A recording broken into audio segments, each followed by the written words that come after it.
Thank you. All right, we're about to get ready for the debate, everyone. They finally meet. Good evening. We are looking forward to a spirited and thoughtful debate. So let's get started. I want to begin tonight with the issue that voters repeatedly say. Let's get started. Issue, and that is the economy and the cost of living in this I country. can't wait to hear if she can try to confront him. President Trump were elected 4 years ago, and your opponent on the stage here tonight often asks his supporters, "Are you better off than you were 4 years ago?" When it comes to the economy, do you believe Americans are better off than they were 4 years ago? So, I was raised as a middle-class kid, and I am actually the only person on this stage who has a plan that is about lifting up the middle class and working people of America. I believe in the ambition, the aspirations, the dreams of the American people. And that is why I imagine and have actually a plan to build what I call an opportunity economy. Because here's the thing. We know that we have a shortage of homes and housing, and the cost of housing is too expensive for far too many people. We know that young families need support to raise their children, and I intend on extending a tax cut for those families of $6,000, which is the largest child tax credit that we have given in a long time, so that those young families can afford to buy a crib, buy a car seat, buy clothes for their children. My passion, one of them, is small businesses. My mother raised my sister and me, but there was a woman who helped raise us. We call her our second mother. She was a small business owner. I love our small businesses. My plan is to give a $50,000 tax deduction to start up small businesses, knowing they are part of the backbone of America's economy.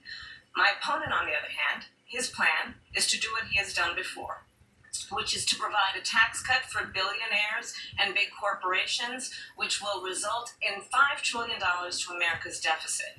My opponent has a plan that I call the Trump sales tax, which would be a 20% tax on everyday goods that you rely on to get through the month.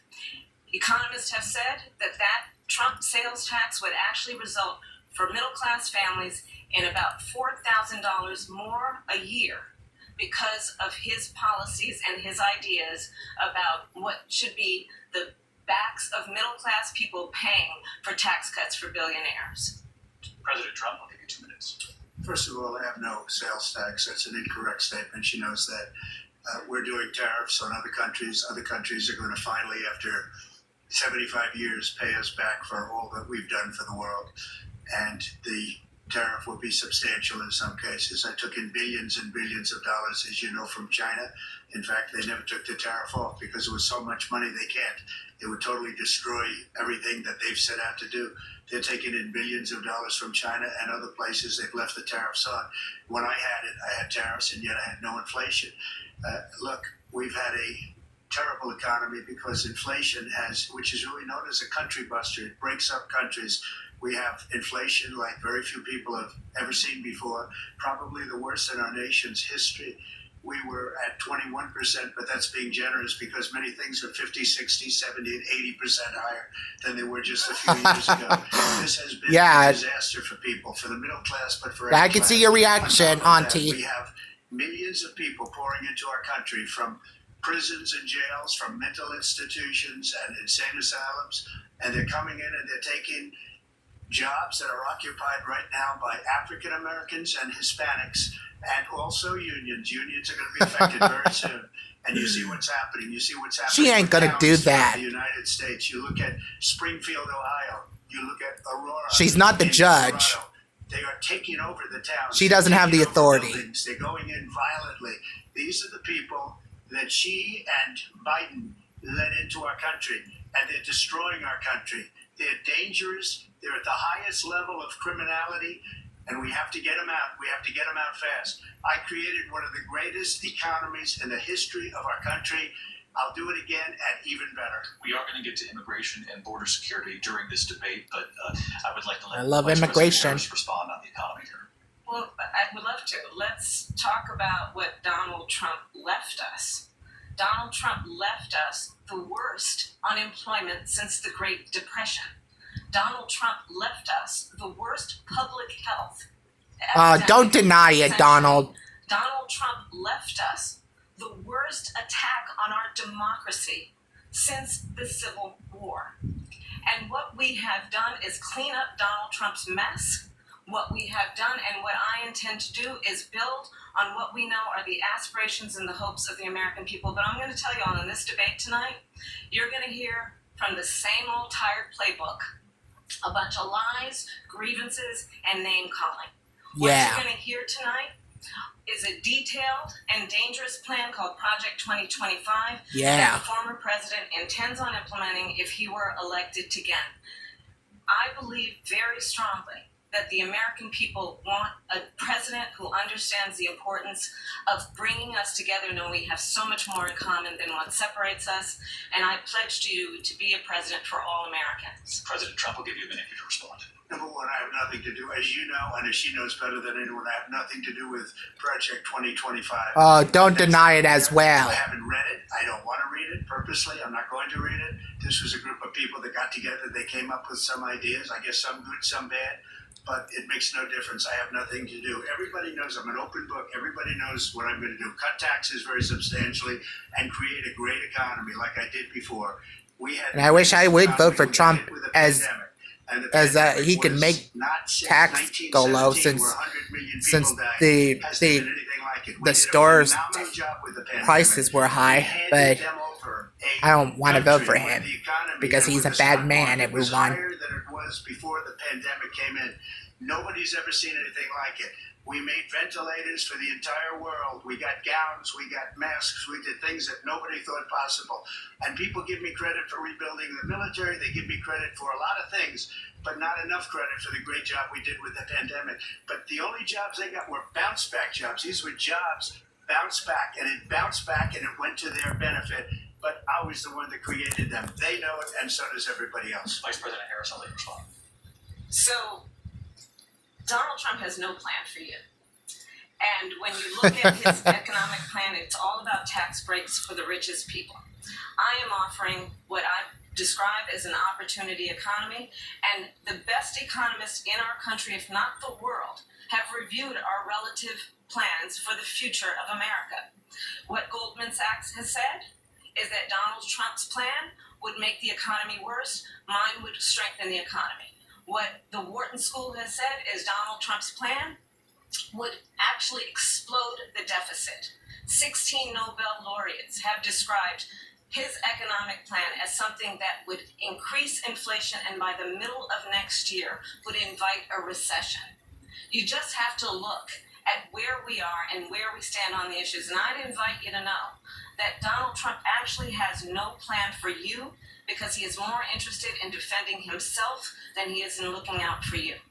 It's just a soundbite that you heard that to say. Look, I went to the Wharton School of Finance, and many of those professors, the top professors, think my plan is a brilliant plan. It's a great plan. It's a plan that's going to bring up our worth, our value as a country. It's going to make people want to be able to go and work and create jobs and create a lot of good, solid money for our country. And just to finish off, she doesn't have a plan. She copied Biden's plan, and it's like 4 sentences, like run, spot, run. 4 sentences that are just, we'll try and lower taxes. She doesn't have a plan. Take a look at her plan. She doesn't have a plan. Mr. President, I do want to drill down on something you both brought up. The Vice President brought up your tariffs. You responded, and let's drill down on this because your plan is what she calls is essentially a national sales tax. Your proposal calls for tariffs, as you pointed out here, on foreign imports across the board. You recently said that you might double your plan, imposing tariffs up to 20% on goods coming into this country. As you know, many economists say that with tariffs at that level, costs are then passed on to the consumer. Vice President Harris has argued it'll mean higher prices on gas, food, clothing, medication, arguing it costs the typical family nearly $4,000 a year. Do you believe Americans can afford higher prices because of tariffs? They're not going to have higher prices. What's going to have, and who's going to have higher prices is China and all of the countries that have been ripping us off for years. I was the only president ever. China was paying us hundreds of billions of dollars, and so were other countries.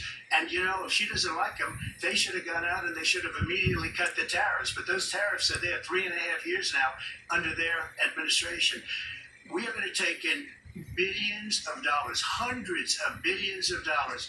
I had no inflation, virtually no inflation. They had the highest inflation perhaps in the history of our country, because I've never seen a worse period of time. People can't go out and buy cereal or bacon or eggs or anything else. The people of our country I love eggs. absolutely dying with what they've done.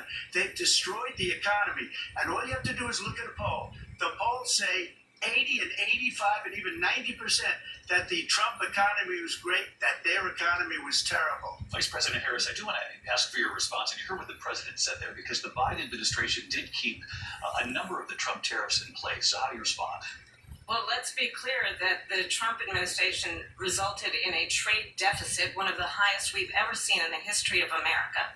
He invited trade wars. You want to talk about his deal with China? What he ended up doing is, under Donald Trump's presidency, he ended up selling American chips to China to help them improve and modernize their military. What kind of American chips? Is it potato chips? When a policy about China should be in making sure the United States of America wins the competition for the 21st century, which means focusing on the details of what that requires, focusing on relationships with our allies, focusing on investing in American-based technology so that we win the race on AI, on quantum computing, focusing on what we need to do to support America's workforce so that we don't end up having on the short end of the stick in terms of workers' rights. But what Donald Trump did, let's talk about this, with COVID, is he actually thanked President Xi for what he did during COVID. Look at his tweet.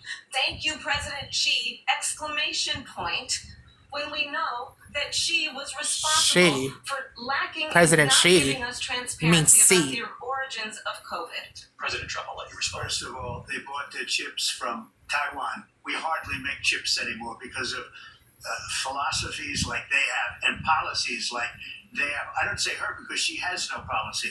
Everything that she believed 3 years ago and 4 years ago is out the window. She's going to my philosophy now. In fact, I was going to send her a MAGA hat. She's gone to my philosophy, but if she ever got elected, she'd change it. And it will be the end of our country. She's a Marxist. Everybody knows she's a Marxist. She's a Marxist professor in economics, and he taught her well. But when you look at what she's done to our country, yeah, pretty embarrassing, Auntie. Pretty embarrassing. What's he saying? Pouring into our country monthly, where it's, I believe, 21 million people, not the 15 that people say, and I think it's a lot higher than the 21. That's bigger than New York State pouring in. And just look at what they're doing to our country. They're criminals. Many of these people coming in are criminals. And that's bad for our economy, too. You know, you mentioned before, we'll talk about immigration. They made a bad decisions what they are doing. The worst thing that can happen to our economy. They have, and she has, destroyed our country with policy. Policy that you say they have to hate our country. President Trump, thank you. Lindsay. I want to turn to the issue of abortion. President Trump, you've often touted that you were able to kill Roe v. Wade. Last year, you said that you were proud to be the most pro-life president in American history. Then last month, you said that your administration would be great for women and their reproductive rights. In your home state of Florida, you surprised many with regard to your 6-week abortion ban, because you initially had said that it was too short. And you said, quote, I'm going to be voting that we need more than 6 weeks. But then the very next day, you reversed course and said you would vote to support the 6-week ban. Vice President Harris says that women shouldn't trust you on the issue of abortion because you've changed your position so many times. Therefore, why should they trust you? Well, the reason I'm doing that vote is because the plan is, as you know, the vote is, they have abortion in the 9th month.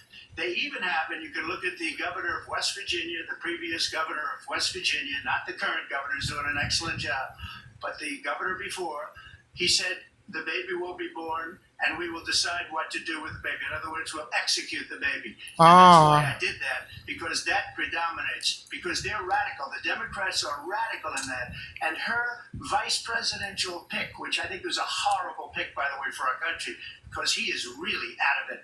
But her vice presidential pick says abortion in the 9th month is absolutely fine. He also says execution after birth. It's execution, no longer abortion, because the baby is born, is okay. And that's not okay with me, hence the vote. But what I did is something for 50 They don't really just like executing babies. into the states.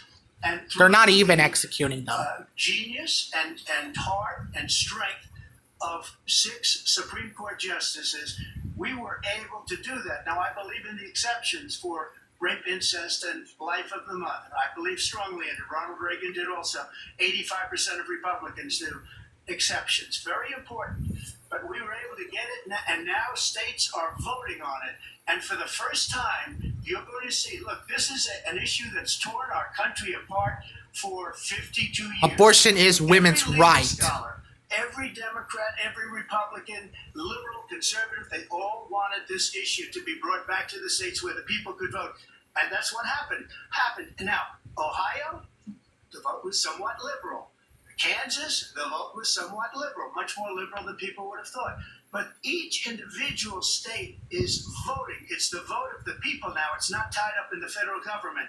I did a great service in doing it. It took courage to do it. And the Supreme Court had great courage in doing it. And I give tremendous credit to those 6 justices. There is no state in this country where it is legal to kill a baby after it's born. Madam Vice President, I want to get your response to President Trump. Well, as I said, you're going to hear a bunch of lies, and that's not actually a surprising fact. Let's understand how we got here.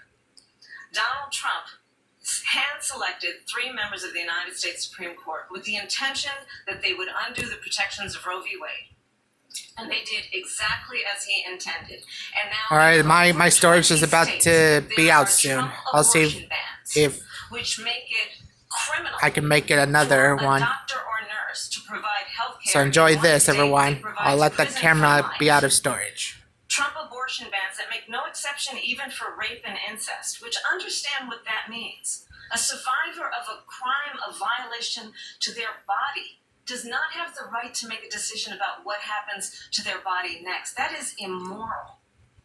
And one does not have to abandon their faith or deeply held beliefs to agree. The government, and Donald Trump certainly, should not be telling a woman what to do with her body. I have talked with women around our country. You want to True. talk about this is what people wanted? Pregnant women who want to carry a pregnancy to